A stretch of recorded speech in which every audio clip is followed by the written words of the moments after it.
I'm Luke Girgis. And I'm Poppy Reid. And today we're talking to two founders who could potentially be building Australia's next generation's most influential music companies. If Generation 1 was Gidinski and Chuggy, Generation 2 was Jadden at Unified and Paul and Jess at Secret Sounds, Generation 3 might well just be Untitled Music Group.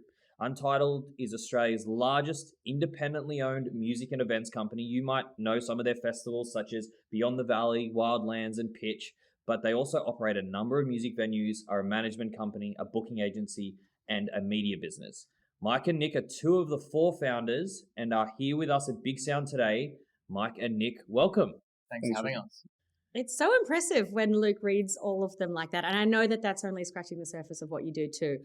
I want to start by asking about Beyond the Valley. Is it true that it's the biggest multi-day festival in Australia? As of this year, yes, our capacity is 35,000. We get 20,000 people in on the first day. They stay for 4 days. So based on the metrics that Blues Fest uses in other festivals, we are now the largest festival. I want the origin story. How did Untitled start? Untitled as a company, it isn't as old as, I guess, the origin story from when we first, because we all were doing individual things and it was very much organic coming together. Nick was running a nightclub. Myself and Phil, one of the other partners, were underage using fake IDs to work for Nick as promoting and DJing. I had no idea what their real names were for a very long time. How long? It was at least 6 months. So Phil was DJing at my club Oasis like every Tuesday, and Mike was like promoting. Mike was his friend, bringing people in, demanding drink cards. Yeah. And it wasn't until Nick actually saw how well every week the numbers were stacking up, and who are these Mike and Toby guy, the 100 people? And he goes, Mike, Toby, do you want to actually run a nightclub with me? I'll run our own event. And then we had to level and go, Nick, we're still in high school. And the real names are. And the real names are, yeah. But Nick, to his credit, laughed it off and said, finish your schooling. Let's start it next year when you're in university.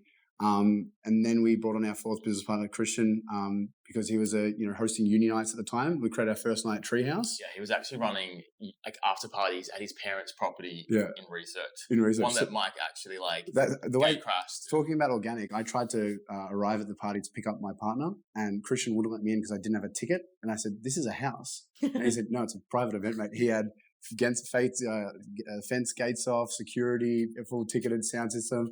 So I had to sneak around, jump the fence to pick up my partner. It was where I met Christian. We had a meeting with him the week after, and the four of us we really gelled. We've got the same values, same morals, and we've stayed business partners ever since. That was 12 years ago. 12 years ago, yeah. What are those values? What would you say your three values are that are aligned across the board? I think we've got a real community-first focus. So and it comes from running nightclubs. Clubs are based on community. So you get the same people down every week, and everyone becomes friends with each other.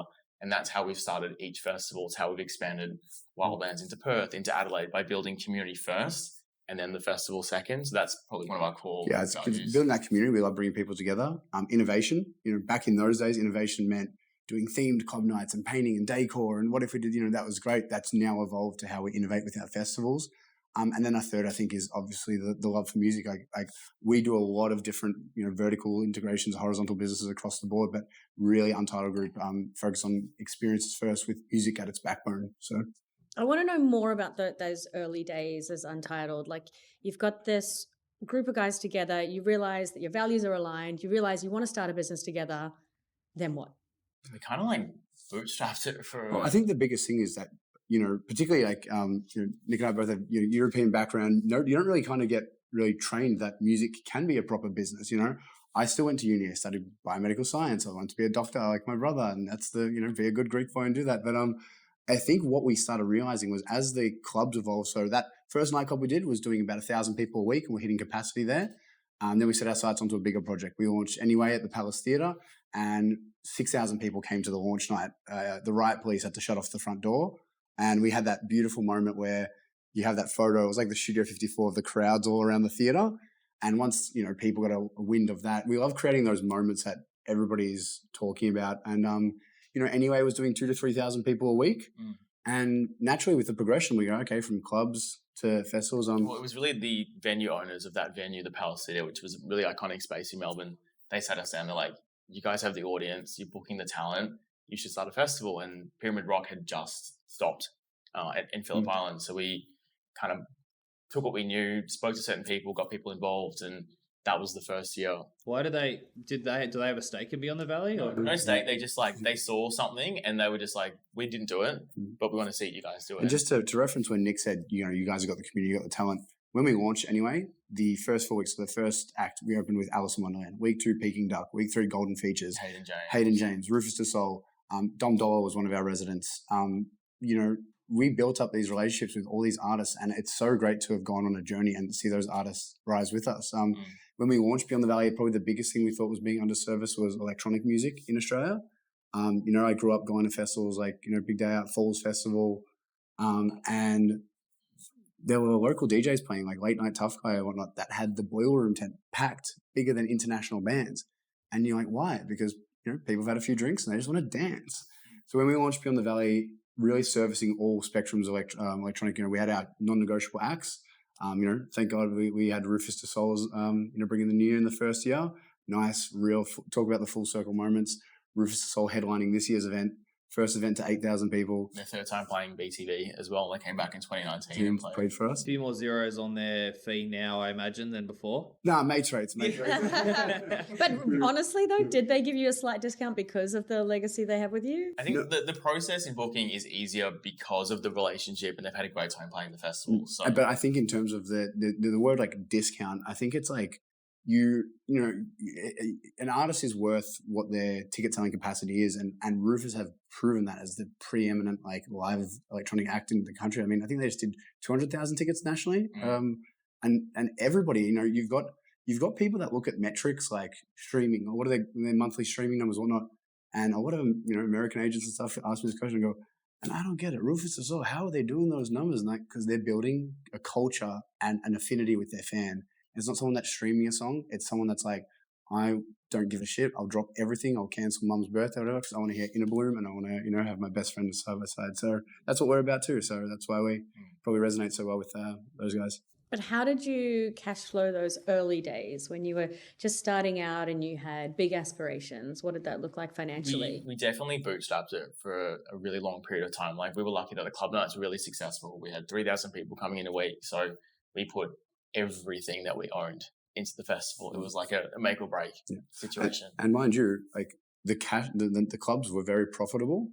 Beyond the Valley first year, taking the leap from clubs to a greenfield site, it's very different. Yeah, nobody teaches you traffic management, security. So we budgeted for 8,000 people.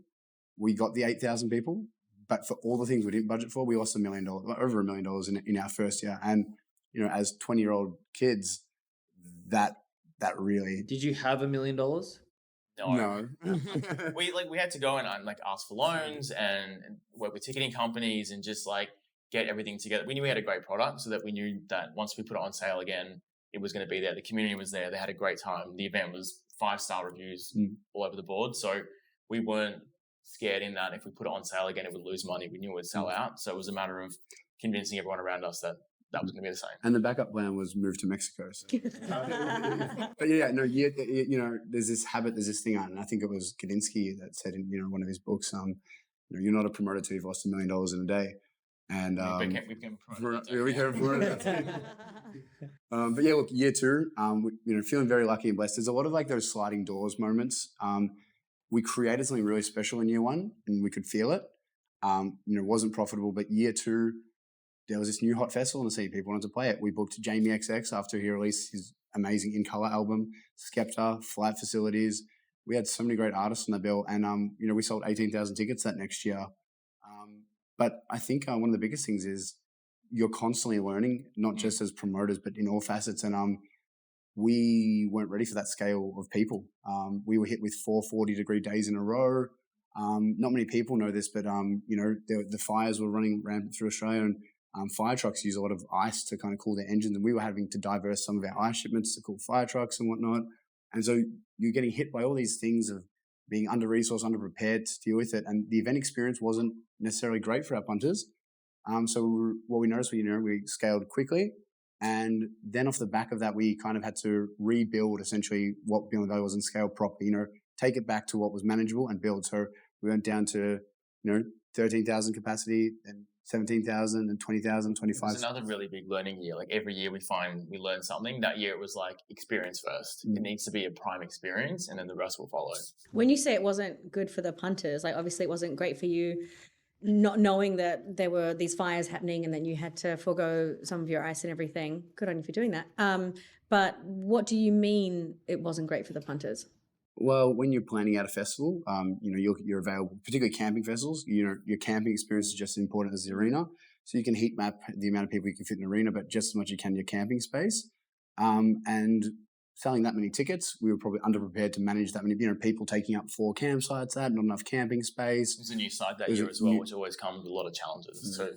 And the problem is that when you're sitting on something that is an in-demand product and you've come off the back of losing a lot of money, you want to kind of claw back some of the losses to reinvest in, in things like that. And it was a good humbling experience to not grow too quickly, grow sustainably, and it's something that we've really kind of and it's something that we're taking with the rest of the festivals that we launch, like pitches growing in capacity slowly every year, and I think it's a nice model with the camping festival. And Grapevine Gathering started just in Victoria, and slowly expanded state by state, and now it's a successful touring festival across 6 states. So. And how long into founding the company did you tell your mum that you had founded the company? Because you were telling us the other day that she didn't know. Well, this is very funny because I was living at home at the time, and the way that they found out, because at that age your parents can just open your mail and see things like that if you've got a fine. And I dropped out of uni without telling my parents, and my brother encouraged me. He goes, pursue music, you love that, you're not into science, not into medicine, don't do that. And my parents found out that I got a fine for not having a concession card. I said, no concession card. Are you not at uni anymore? And that's how it all came about. And for the first, up until probably 6 months ago, they were cursing Phil's name because he got you into, DJing and nightclubs and whatnot. But it was, I guess, through just convincing them that you can make a living out of music, and not just through being a musician. There's so many things. I really think music sits at this really unique intersection of creativity, entrepreneurship, and and for us, independence, like kind of doing it on our own. I think as well, some of the things promoting it's a bad rap as well. It doesn't have the best connotations. So when you've got a generation that had very clear career paths, what we were doing doesn't actually make sense when you're trying to explain it. Well, especially for ethnic parents, like my parents are Egyptian, and you're in Egypt, you're either really, really rich and everyone has a degree, or you have no degree and you're in poverty. And so they come to Australia to escape all that nonsense, and then their kids like, Go and stuff it up. What are you doing? And credit to Girgis and Chugs and all the names we were mentioning before. Yeah. But my parents growing up with all that, they're thinking Skyhawks are this, the Metro Theatre. And when we said we're running clubs at Metro, they go, don't you know clubs are nothing but rock and roll and sex and drugs? And like, what's this bad part you're talking about? What's wrong with that? Yeah, exactly. And how big is the company now? We have 65 staff, I think, as of today. So nice. It has grown a lot pre-COVID. Like before COVID, there was a team of 10, 11, and we made a very conscious decision to bring everything in-house after COVID. It's helped us be more agile, move really quickly, all the marketing, site, event operations. It's allowed us to build at that scale that we're at now. So COVID hits and you decide, let's grow as a business in the event space. Not instantly. COVID hits and we step back and we're like, well, we can't actually do anything, but what we can do is take stock of the business, where it's at and where we want it to get to. So it was 2 years of not running the events that we're used to running, but sitting down and planning. And it was probably the best. It was obviously devastating for our industry. It wasn't the best. No. I was going to say the best thing for our mental capacity of slowing down, because when I say we started club nights 13 years ago, we still run a Saturday night for the last 13 years and always will run a club night for that connection to, youth culture and underground music. That is very important to us. But we didn't let go of any of our staff during COVID, and we had our team at the ready, presenting us with new ideas, putting us in things. We were booking lineups for festivals that weren't happening. And when Dan Andrews finally said that we've hit our vax targets, Victoria, restrictions are lifted, we had a fully planned out lineup, artwork, everything for Beyond the City. It was a Beyond the Valley version for the Sydney White Music Bowl. And Christian, our business partner, was on 9 News the next evening saying, stay tuned, we're announcing. Oh, that evening, actually. Well, it led us to go with multiple festivals. Went out with Ability Festival with Dylan Walcott, which was the first festival to come back in Victoria in that market. Then we had Beyond the City, Grapevine, Pitch. So because we hadn't let go of the team, because we kept working, kept moving, it was one after the other. We could just keep going. And just to clarify, I think that's actually a great thing. We did a similar thing. COVID hit and we didn't let any of our staff go, and we grew. Yeah, the but I was business. fucking shitting myself. Well, okay, but he It told wasn't me easy. he told me he was shitting himself after the fact. I'm like, I have a CEO who is super confident, so therefore I'm super confident. And then once we were on the other side of that, and all of his investment and doubling down paid off, he was like, I didn't know we would make it. No one knew. That's the worst part is I'm a blind optimist. I love going into everything going, no, why even put that out into the universe about the fail? But people were saying to us, what are you going to do if events just don't come back? And I was like, that's not going to happen. That's the part of culture, part of people's lives. And, I wouldn't want to be doing anything else. I couldn't imagine that. So, but yeah, coming out of it, obviously, hats off to our amazing team, not just the ones that were with us after COVID, but everybody that's joined us since, because it's been such rapid growth that it's kind of always felt like that we're working at max capacity and doing new things and bringing it on. And a lot of that team has been with us since the very start as well. It's sounds corny, but it's a family at Untitled, and we've been able to keep the whole team build and grow together throughout this process. That's probably actually been one of the, when people talk about challenges you face in scaling, is you don't realize, but probably after about 30 employees or something, you hit that, you don't realize that you start losing that connection to every single employee, and the channels that go up, you build in layers and systems and processes, and ensuring that everybody that works at Untitled Group is aligned with the vision and the mission, the purpose of the company, is something that we've been working on, and ensuring that that everybody's proud of where they work and Under 10 employees, culture just kind of happens because people are close to you and they just mirror kind of how you behave. Then when you get over 10, you kind of somehow need to productize culture and scale it. How do I get employee number 49 to act as if they're working right next to me, kind of thing? And that is not a fucking easy skill and not an easy thing to do. How did you guys learn that? What did you guys do to be able to scale culture in a business like that? We've done a few things within the business that have really helped that. So every Monday we provide lunch for the team. So it's after the weekend, we get an opportunity to all chat about the club night or what's happened the past week, any issues that we're having, and it's a good moment to all come together. And then every quarter, we also do a quarterly update. So every department gets up, talks about what they're doing, fills the whole team in. And that's a good way for someone who's in marketing, who doesn't know what touring's doing, to chat to them, see how the whole thing's going, or someone in the site team to let the sponsorship team know what's going on there. So all these touch points to let the team know and expand on that have really helped. And I think that's one big thing is, while our departments are separate, we don't operate in silos. If someone has a good suggestion for the company, it's a good suggestion. In fact, on the Friday that just passed, we ran UG Tank, which was Untitled's version of Shark Tank. We broke our team out into different groups and we sat there with the sharks while they pitched us ideas for the company. Some of them just totally intangible and hilarious and ridiculous, but some of them so good that we're probably going to look at implementing. Yeah, and trying to build that entrepreneurial nature within the team as well, and a great team building exercise. Is it called UG Tank because of your alcohol brand? No, but it was funny. One of the pitches involved that, but it's called UG Tank. Untitled Group Shark Tank, Untank. We should be called. I thought you said UG as in ugly. Ugly. No. You're onto something. Sorry, my ears. I also just kind of wanted to give you a segue to talk about ugly, but take it or leave it. Yeah, well, I'll talk about ugly because talking about the different no silos. There's also different businesses that operate within the banner. So Underscore is our marketing agency that does a lot of branding and influencer work. We started Underscore when we realized we had a lot of great ideas and products and services that we want to offer, but they didn't necessarily fall within Untitled or music. So Underscore created, basically we're working with a great company called 80 Proof. Once we realized, and they pitched us the idea that ugly fruit, Australia's got a huge food waste problem, which is a huge contributor to greenhouse gas emissions. And explain what ugly fruit is. So ugly fruit is cosmetically imperfect fruit rejected by the supermarket. So Coles and Woolies will say good, ugly.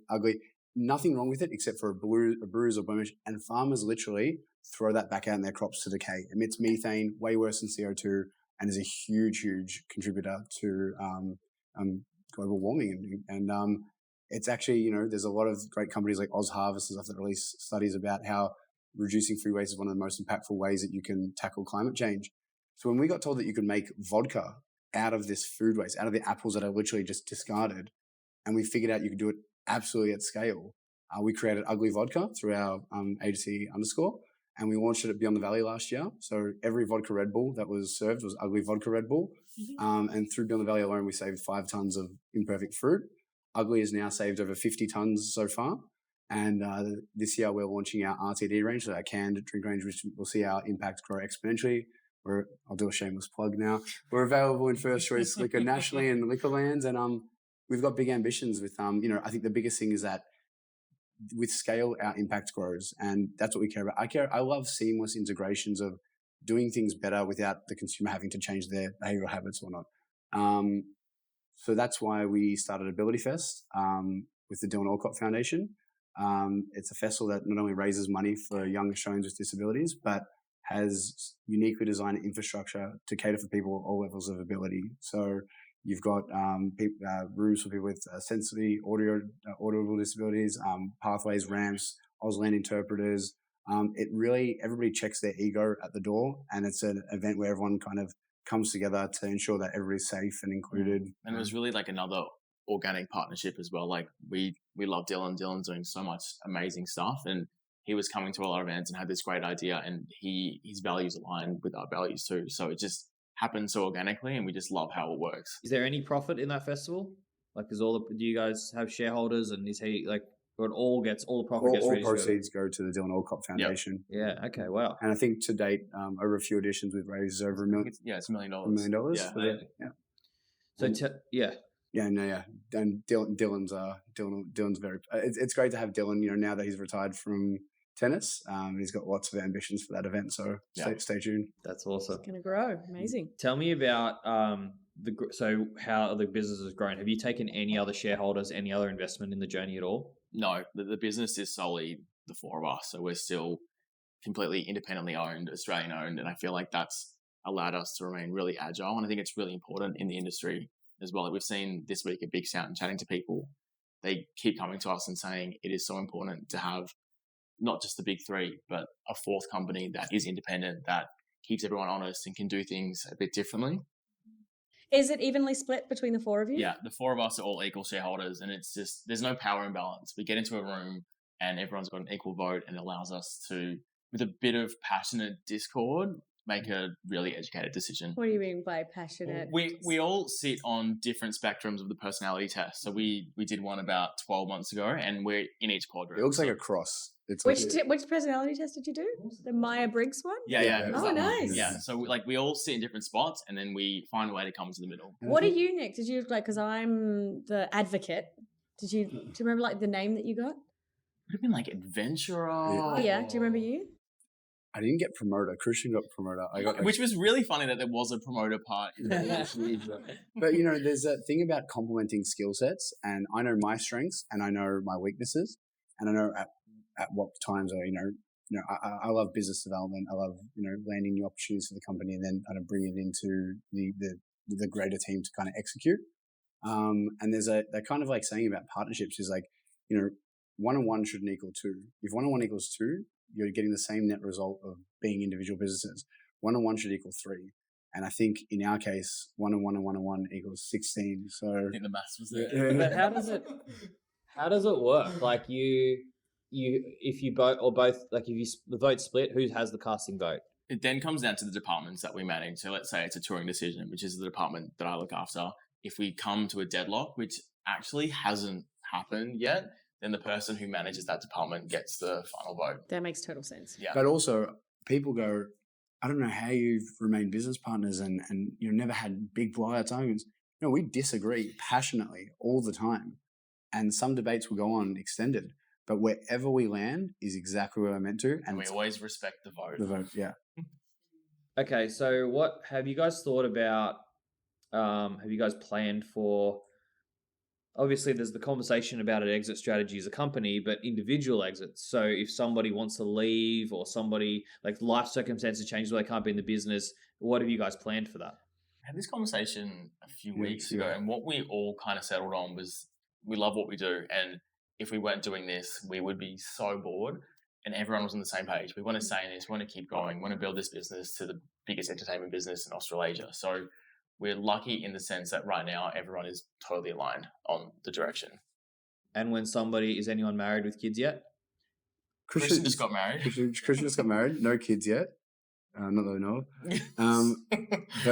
of. So things could change, right? And do you know what? Things can change. Why would being married with kids change? Well, it just, your life circumstances change, so your personality might change, your ambitions might change. Like, it is a huge moment in your life. Particularly being a promoter. I mean, you know, you'll get something like, sorry. Well, it's not the most family friendly business to jump in. You got to go to shows every night. You got to go to festivals on weekend. You're working crazy hours. You're on late night calls. But we're all lucky in that we've got people in our circles that appreciate that and who are very encouraging of where we're at with our business. So I'm getting a lot of, we hit some road bumps, but we're fucking awesome and we pushed through it. There was no one breaking down in the car. There's no one fucking, we thought we made the biggest mistake of our life. Oh, there's definitely been that along the There way. was breakdowns. Yeah, I remember BTV year one, I remember crying behind a toilet cubicle because of how stressful it was. Like, it's not been an easy road, and the challenges that we've had and the failures that we've had have been our biggest learning curves as well. And they don't change. People think as a company scales, they're like, oh, now you're laughing because it's got that. No, it's just bigger problems and different problems. I think also scale changes a lot of things, particularly in the public eye. You'll get a festival like Beyond the Valley that just had its best year yet. You know, we sold out our 34,000 camping on site quicker than ever. But when we released the lineup, there was a lot of negativity online about, you know, oh, this or that, because the scale's so big that we got to, and I just remind the team or remind anybody that might take those things on board, is that if you're hitting an audience of, let's say 100,000 people online that care about the festival, we had 70,000 registrations for this year's event, in interest.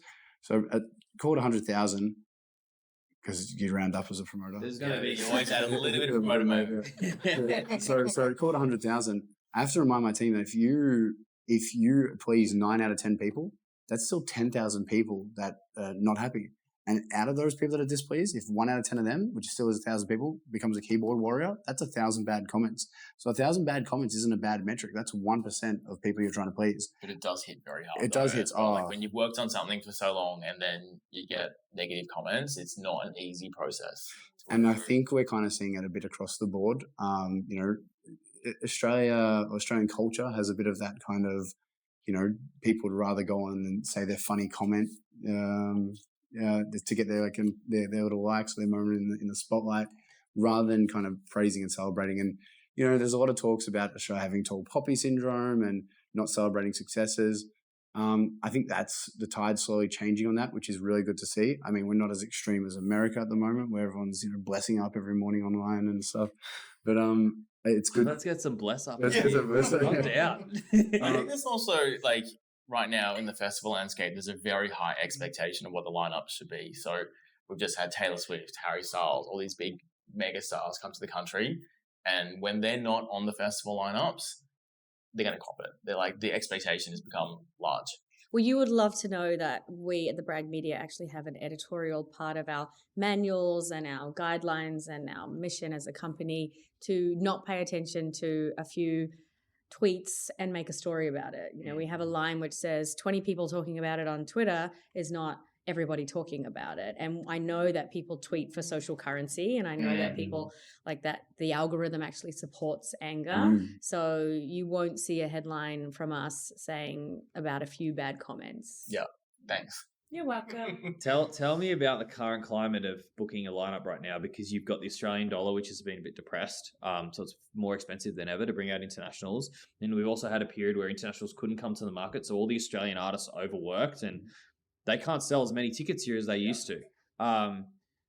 What's it been like booking festivals right now? It must be the hardest time to do it. Yeah, this year has definitely been the hardest year ever to book headline talent because the dollar sucks. Everyone's burnt out because they're making their money overseas in Europe or America. And domestic artists that have been kind of the lifeblood of all of our festivals aren't selling as well on festival bills. So it's been really challenging. And I think that the goal for us as promoters, particularly when we are working with, you know, debut tours or, you know, agents or managers overseas, is what we've really created across all the different events and tours and venues and whatnot is an ecosystem for talent to thrive. You know, we've worked with artists where we bring them in for a debut tour. then back for a bigger festival slot, then for bigger headline shows, then for bigger festival slot. And it's creating that growth pathway, which I think is the real thing. Like we always tell artists that if you put the time and invest into the market will return back to you. But if you're starting this by going, we're doing 10,000 cap rooms in America, we should get the same fees in Australia. It's just not feasible. And that's why so many big artists just haven't made their way down under. Yeah. So what happens then? What's the consequence of that? Are you making less money? Is the margins worse? Well, we've got to put ticket prices up, which is then impacting the consumer because they're also suffering from really bad economic conditions as well. So it's that fine line of trying to find that balance. And how have you threaded the needle? Where did you land? Well, everybody's talking about costs have gone up across the board by at least 30%. We looked at our ticket prices, raising them by 30%, simply not feasible, just not a palatable ticket price, not something that you could go in. So we had to find a middle grounds where we might be sacrificing a bit of our profit to make the event more sustainable during these challenging economic conditions, but we're keeping the integrity of the event, we're keeping the consumer first, and we're getting through. And, it still is a bit of a risk. We did have a bit of pushback on the ticket price increase this year. And we tried to educate and communicate as best as possible as to why it did have to increase. And thankfully, our audience, while there's a bit of resistance, they believe in the product and they bought the tickets. But yeah, to see what's going on, people just need to look at things like, hey, what does it cost you to fill up your car now? What does it cost you to fly somewhere now? And imagine dealing with that when we're dealing with production, freight, flying over artists. It's all changed. And again, different year, different challenges, new day, new dilemma. It's not just you, it's everyone. Yeah. Sorry, what was that? Never a dull moment. It's something I say a lot in the office because every day is different. Is that how you stop yourself from crying? Yeah, Never a dull basically. moment, everyone. Can I just also say thank you for sharing that you got emotional as well at the first Beyond the Valley, because I think it's important for anyone who has founded a company, is thinking of founding a company, to know that those moments come and that it's okay to not have it all together in that moment. It's definitely challenging. Like we went through a lot of stuff that first year that we did not expect. We did not know how to run a camping festival or a festival full stop. We'd come from club night. So there was so much that was thrown at us that year that we learned from, but it was a very challenging year to get through. I think that's part of, I guess, being an entrepreneur is like, you kind of, the state of the business is the state of you sometimes. And you also need to learn to detach from that. We had a really impactful moment last year. It impacted a lot of promoters globally. There was a UK ticketing company called Fest Ticket that went bankrupt. And with that, a lot of funds were lost, promoters' funds, and we were using them to ticket Grapevine. So there was a large portion of funds that were lost in Grapevine. I think it's they released the stats. It's a lot of money, yeah. Yeah, so over $2.5 million that we lost in a single day, and it really, really rips the life out of you when something totally out of your control gets taken. And we had to wear that loss, run the event, honor all the tickets still, and it takes a lot of toll out of you. But Nick says never a dull moment. I say, there's smooth seas ahead. There's smooth seas ahead. So your 65 staff, your salaries alone would be about $6 million, I'm going to guess. The business is doing a lot of revenue. I thought you were saying our salaries. I was like, yeah, the business must be doing a lot of revenue. You're a profitable, growing business, and you're only cash flowing it yourselves. At what point do you look to sell the business? I don't think there's a point. And do you know what? We may never sell the business, and I don't think that's our priority right now. Our priority is looking to what's going to continue to grow the business. And what areas now that we've got the festivals, we've got the touring, what excites us to move into next? And that's kind of a big focus for us now as well. Definitely. And we've all sat down and we're like, what would we do if we sold the business? And we don't know. So we want to keep this going for 10 years, 20 years, 30 years. And have you had conversations? Like, have people asked you?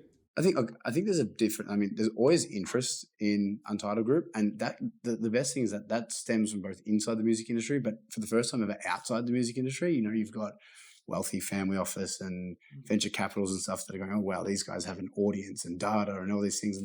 And while we've had interest in conversations, again, the focus for us is on growth and on keep on doing what we're doing and amplifying that. And unless we have a partner or something that could really amplify that, which right now we're really ticking all the boxes and doing it all ourselves. So we're quite happy with where we're at. And we also don't want to lose the agility that we have within the four of us that's allowed us to get to this point as well. There's a magic in what the four of us can do together. And if we brought someone in at this stage, we would lose what that is. Potentially. I mean, there would be enough demand for your business, I believe, where you could almost Zuckerberg it and say, yes, we'll sell 30% of our equity, but you get no voting rights. We keep the voting rights, and that way you get money off the table.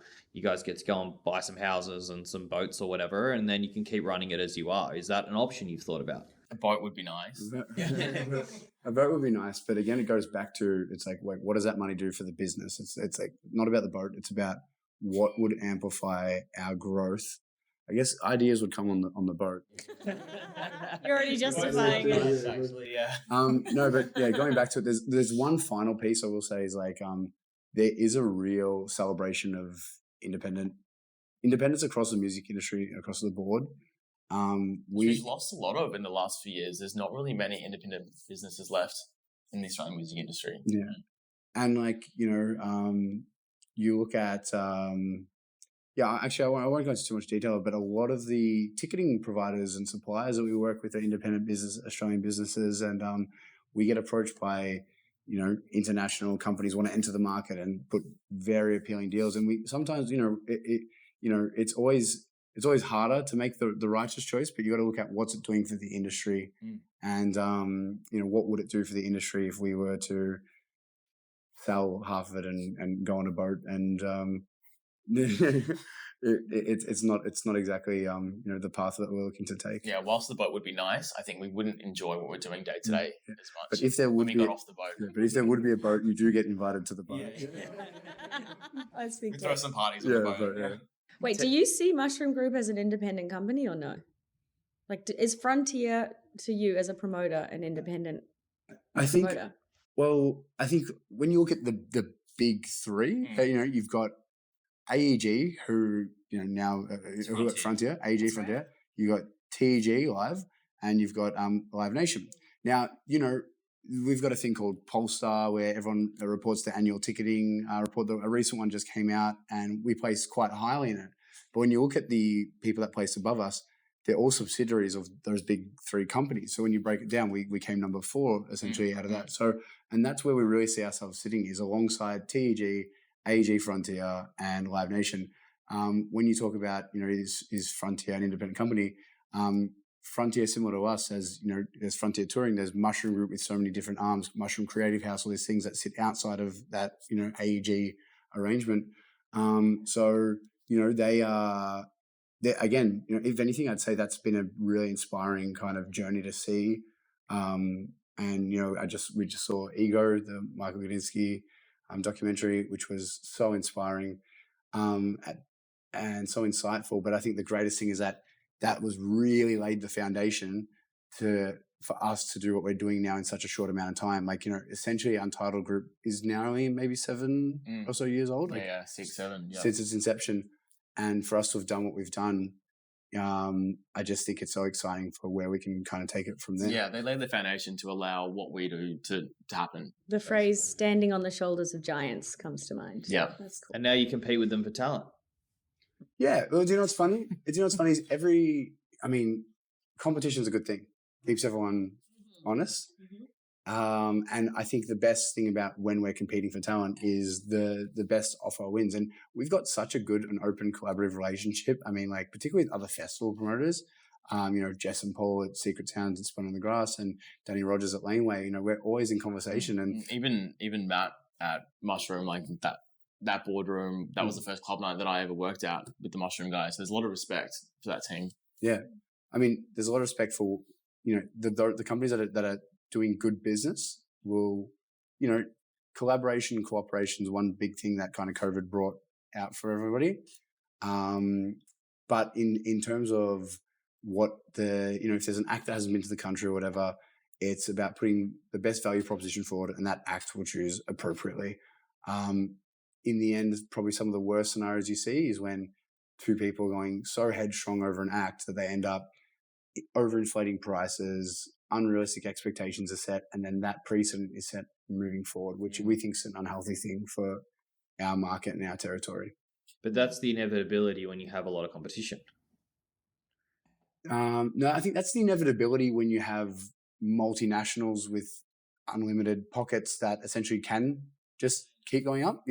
We get to a point where it's not sensible for us, and we tap know out. our limits. We know our limits. And the reason why they can maybe break even or take a slight loss on the fee for the artist is because they get all the other value chain, the car parking and the venue and all that sort of stuff. Which It's the volume deals, it's the rebates, it's like it's all that stuff which we're not at that scale where we're able to tap it into our deals. I think they call it aggregated profit or something on it, because while they might be making a 2% margin on the event, the margins in the ticketing or the outside of that. Our event business, we strive for, kind of like that 12% mark there. We're very lucky to have built out other revenue streams that sit outside of events, which I think are just going to help stabilize the group as a whole, so that if there is a bad year or another pandemic, touch wood, if but we have the stability that we can persevere and keep going. And I think with the seeing the collapse of a lot of independent promoters in Australia and whatnot, there's a lot of hesitation sometimes. But having those artists, agents, teams and stuff that want to work with us because they know how dynamic we are, how much we're putting everything on the line, and how much we care about every tour. We're not going for a huge volume game. We care about every artist that we're working with and every team. And I'm not saying that the others don't, but there can be there can be a bit of a difference in terms of we like to think that's a bit of our advantage in terms of how we kind of approach a lot of that going back to that growth pathway for artists. And so what is on the roadmap then? Do you guys want to get into ticketing and buy some venues? There's venue opportunities that we're exploring like nonstop. Like for us, the last venue that we had was the Wool Store. We did some amazing electronic events there. We had Solomon, Jamie Jones for other parties. Did you have the lease for that, and you were the owners effectively? We rented it for a period of time, and then with COVID, things sort of changed. But we're always exploring more unique venue opportunities rather than like hard stand consistent venues. Because for us, a lot of the business has been built on putting unique options together. In terms of like venue spaces, we would definitely explore that. And what cap sort of venue would you guys be looking at? Because I know Live Nation, they're desperately trying to buy as many big venues as they can. They're not interested in the small ones. Are you guys going for a similar space, or are you looking for more small ones? I think whatever we do, it would have a considered strategy in mind. Like, I think you look at the best companies that are doing it, they have a similar size venue across the East Coast so they can route the artists into their venues and whatnot. I think the most exciting part is, first and foremost, was getting our festivals and our festival game really right and profitable and solid. They are profitable now, though, right? Yeah, they're all very. All right, so tick. Yes. But it comes with that understanding of what you need to do to get it profitable. I mean, laying the foundation of a festival is the hardest thing to do. I think the best example is when you see a brand that's so established internationally try and come and plant the flag in Australia without the community there to without back it up. Yeah. So I won't name like specific examples, but you'd know like big global IP, global brands that go, we're coming to Australia, and just doesn't connect. The difference is when we do that with a market, people don't realize that Australia is hyper localized. What we book on Beyond the Valley, and this is the advantage of why we didn't do a touring festival for over the New Year's period. We've got Beyond the Valley and its sister festival, Wildlands. Wildlands books a very tailored lineup for Brisbane, Perth and Adelaide, different to Melbourne. Melbourne has a very big, thriving underground house and techno scene that might not exist in Brisbane. Brisbane and Perth and Adelaide have a lot more of a trap, drum and bass, hip-hop community. So we're booking acts that are exclusive to us. Lean into that. And the way that we lean in is we engage local promoters on the ground that either, DJ on our side stages, run after parties, sell promoter tickets for us. And that goes back to how we started in the industry. I was selling tickets for Stereosonic and Future Music Festival, and I mean, very different times back then. I'd sell 1,000 tickets. I'd put $150,000 in my backpack. I'd zip it up and I'd go to their office and empty out the cash, and they'd go, "Great job, Mike. Here's 10 VIP tickets." And I'd be like, "Oh, what a day, hey?" Fuck, I did the same thing for rappers. Don't worry. Yeah. But I think that's a big thing to be conscious of is you intro this podcast with Generation 1, Generation 2, Generation 3, Generation 4, and actually, well, we're number 3. You're number three. Yeah. You were maybe number 3. Yeah. Yeah. Yeah, you're right.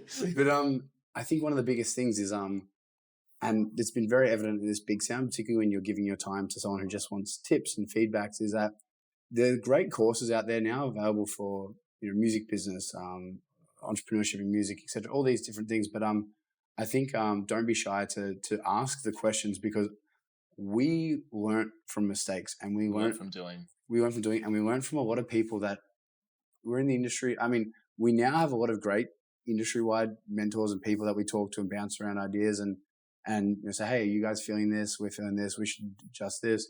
But at the start, there are a lot of people in the industry that weren't great influences, that were either stealing money or ripping us off, and we had to learn the hard way. So I think a big mission is like, how can we empower the next generation and work with them so that they're not working against us, they're working with us. So what is the biggest mistake you guys have made in your careers? One each. You don't get to share an answer. You go first. Yeah, I'm trying to think. You go first. I think Beyond the Valley year 1, not doing a budget until like the 28th of December, the day of the event, that was probably not the greatest situation for us. What was your job before this? I was in accounting. But I was in accounting to the point where I actually hated accounting so much that I did not want to look at budgets. You left it last minute because of that. Well, I passed it on to someone else. So the guys didn't know that I was working in accounting until after that event. Oh, was that your hidden thing? That was my hidden thing. So he had the fake name, fake IDs. I hid my accounting background. But from that, we learned when you start an event, do a budget, then you can set your ticket price and do all that from there. So there's a big learning curve out of that. I think for me, it goes back to what COVID forced us to do is, and you read so many good books. There's a great book called Thinking Fast and Slow, and it's knowing the moments to pull back and think slow, or zoom out, have a zoomed out perspective. Because we are so passionate about music in our business, you can have tunnel vision on an artist. You can and you got your personal bias. I won't again go and name names, but we've got in bidding wars where we're offering way too much money for an artist. And you said, what was the biggest mistake that you've had? It was a blessing. You lose this artist. You're like, no, it's going to this other festival. And you're so deflated and defeated. I may have cried as well. And We've then shed some tears. It shed some tears. And then it comes out. Albums, the new hyped album from that artist doesn't connect. The festival that paid millions of dollars to that artist, it doesn't connect on the festival. And you're like, wow. Dodged a bullet. Wow, in hindsight, I dodged a bullet. So biggest very caught up in the moment. biggest mistake is I guess detaching that. We said that as entrepreneurs we're so attached to the business, and success of the business is how we're doing. I think the biggest mistake is not being able to detach that and taking the emotionality out of it, being very calculated with your thinking. And I think that's just part of growing up as well. Now learning, thinking about your thinking, knowing when to pull back, because I think most people that know us on a personal level, particularly our staff, will know that we're very, very, we're very hard on our sleeve. And the Nelly Furtado booking of last year at Beyond the Valley is a great example of it. We'll come downstairs into the office and I'm like, Nelly Furtado, what's everyone's thought? Everyone's very involved in every decision. Yeah, and then suddenly the team's doing Nelly Furtado manifestation boards in the office, and the music's playing. The music's playing, and probably why there's so many bloody theories and leaks and TikToks online going around. Yeah, which is something we've learned. We get a lot of those leaks. Yeah. There was a ridiculous flyer that went around this year.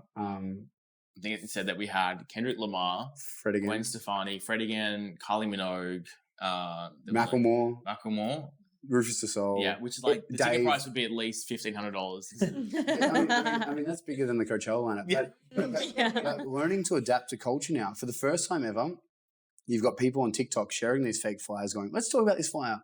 We know Rufus is playing Beyond the Valley. Macklemore hasn't been to Australian age. And people with bloody PhDs in music theorem now. Like Fred's got this gap in his calendar. He's definitely playing Beyond the Valley. So for the first time, we're reacting to adaptive technologies as well. And TikTok is probably it can be your best friend and worst enemy as well. So this is really going to impact how we go into our campaigns next year and moving forward. I think our marketing team did a great job at being adaptive this year. to start our campaign, we plastered Melbourne with flyers that just said, "There's no place I'd rather be," and it had a 1-800-BTV new NYE. And it wasn't a campaign that said "We're back" or "Hey, Beyond the Valley's great." It encouraged audience participation. So people called up and said, "Hey, Beyond the Valley here. We're booking our lineup. Want to leave us a message? Bye." And people were like, "Don't tell me you got Rufus." We were actually able to use those phone calls in those last few weeks to book some of the remaining acts on lineup as well, because there was like 10,000 people called up giving us suggestions. So there was a few acts that we actually went in hard to nail based on those phone calls. Did you guys get the phone numbers of everyone that recorded? Yeah. Was it a great data capture? I've clapped for people listening. Well, I mean, you touched on data then, and it's a really interesting piece because you look at large companies like Live Nation and their revenue streams and commercial partnerships is massive. We had a really naive stance where we weren't doing commercial partnerships at the start of the festivals because we didn't want logos, we didn't want brands. But I think it's about creating really good, looking at our database is close to 1 million young Australians at the moment. And when you've got brands that want to tap into that audience, it's like, hold on, wait, what do they want to tap into? And looking at how you can really like weaponize that data to create a impactful connection between either external brands and your audience, but it's seamless. Like you don't want to be like, "Hey guys," email them out and be like, "Hey guys, you should value adding," as I think about it. Yes. And the Bolster agency that we love and have used for our marketing a lot of times from early days, released a ticketing report with Tixel, or Youth Insight report, I think a few years ago. And it cited the Daily Oz as just for the source of news, and 80% of our audience was using that as their primary news source because it's socials first news. And we were blown away. And we pride ourselves on knowing the next generation of consumers. Having that connection. People need to know why you're mentioning Daily Oz right now, though. But off the back of that report, we saw that report and we hit up the Daily Oz and there was an opportunity there and we ended up buying in a share of the company. Oh, I thought you invested in them before that. So that was great. actually off the back of... No, thank you, Bolster. They saw that and we saw, what the hell? Like 80% of our audience, like that's their primary thing. And so, we became a large shareholder of the Daily Oz and now look at how we can do kind of collaborative... add value, to both ecosystems. Because people say, what's the vision? You've got Ugly Vodka, you've got the Daily Oz, Underscore, there's a whole bunch of kind of other ancillary companies. And I think it's we love understanding the next generation of consumers to better service them with better, I guess, events at the first, but better products, services, technologies. We were full package. Yeah. This might be a hard question to end with, but what is something across all of your years together, all of these things that you have achieved that you're most proud of? Nick? I think it was Beyond the Valley last year, like moving to a new site, having Nelly Furtado, having Dom Dollar, who performed at BTV Year 1, BTV Year 2, Year 3, and has had this big moment, him doing the countdown, for us seeing the evolution of that festival and the crowd and the audience and even who we can book. We're very proud that day, like seeing that on the stage and seeing that all come together. So I think that's definitely it. Only happy tears that day. Yeah, not behind the toilet cubicle. Mine's different, but I'll add to that, like looking at, we like to think of us creating, shaping culture and creating these moments. You've got Dom Dollar bringing in the new year right after Nelly Furtado. And there was a viral edit on TikTok of Bicep Glue, Nelly Furtado Say It Right, that was just going viral. So we were able to, orchestrate a moment where Dom played Bicep Glue, Nelly Furtado came out and sang it. So for the first time ever, a song going viral on TikTok was performed live. And I think like the metrics on that, there was like hundreds of millions of views across all the videos that went and captured. And even her streams increased by 25% after BTV. So you watch her streaming chart and after New Year's, it goes up. On the top of that, Dom and Nelly now have a song together. Yeah. Dom brings Nelly out on stage at festivals in the US now, and it's spurred this new thing. And it all started at Beyond the Valley, which we're really proud about. Yeah, it's crazy for us to see how what we've created at BTV can have a global impact like that. But that's Nick's favorite moment. I'm slightly biased because I've been working the last couple of months on like creating another moment. We want to create moments where people go, and that's the biggest thing. We started in nightclubs and very much rooted in electronic, but we don't want to be confined by genre. We really want to be working across all facets of the industry. We've got a few surprises, tours and stuff that we're announcing, but probably my proudest moment was announcing the Australian exclusive Christina Aguilera show That's recently. a big one. It was, So yeah, good. it was a big one. And, the success of that show has been evident. We're upgrading the capacity. It's going to be a huge one-off show with Christina, who hasn't been here for 15 years. And that's just a result of, again, looking at our audience and our metrics. And while we have, the people are discovering music and edits and whatnot now, and not caring if an artist is from the 90s or the 2000s. And that's the great thing about music, is good music is timeless. And Nelly Furtado had an audience there that were 18 all the way through to 35, 40, etc., that were enjoying that. And with the data that we're seeing from the Christina ticket sales, she's going to have brand new fans, and she's going to have fans that might have seen her 15 years ago when she was here at Rod Laver Arena. And I think that's going to be a really proud moment for us, like doing a big tour like that. And it also opens up a whole new audience for us. Like now we can tour pop stars who've been around for the last 20 years. So it's exciting. We're not just doing electronic or rap or pop. It's everything. So diverse. And touring alone, Nick heads up the touring department. So you look at the growth in touring, the stats better than I do. Yeah, we went from one tour in 2018, our first ever tour. Someone took a chance on us, and then the last financial year alone, we toured over 100 artists. We've expanded into Asia. We're doing that, so it's really helped us to feed into the festival landscape as well. Massive. Mike and Nick, the Australian music industry needs you to continue to be successful, needs you to grow, needs you to be Generation 3. We all benefit from your success. I'm fucking blown away by everything you've done. Your track record speaks for itself. It's very inspiring. Passion and focus is undeniable. Thank you so much for coming on Fear at the Top. Thank you so much for having us. Thanks.